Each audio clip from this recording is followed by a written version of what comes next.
sa mga nambabash kay Mona, mga hindi kasi siya, imagine nyo, sa ganong pain, sumusuko na ako sa life. Mas matindi naman yung pain niya. Tapos, babash-bash nyo yung bata. May sakit na nga yung tao, tapos gaganong-ganon ninyo, may babash nyo.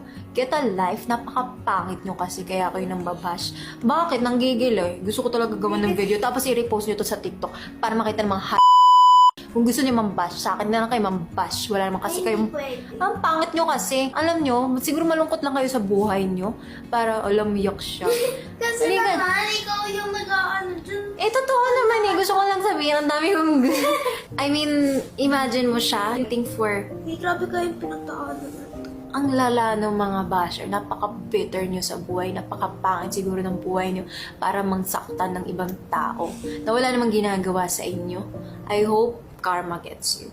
It's okay. I know parang people naman that are happy with their lives and are doing well, they won't take the time out of their day to bring down someone else or Yeah. bash someone. So, inisip ko na lang din na people who do that are just busy na masaya sa buhay nila or they're going through something and yun yung outlet nila or something. Yun nga, pero ayusin nyo, sa akin na lang kayo mambash. Hindi yung... Hindi, awag ate ko. Huwag siya, tang And sa mga nagtatanggol kay Mona, I love you guys and thank you so much. You guys are the best. Let's pray also na hindi lang ako yung mag-recover. Let's also pray for Mona.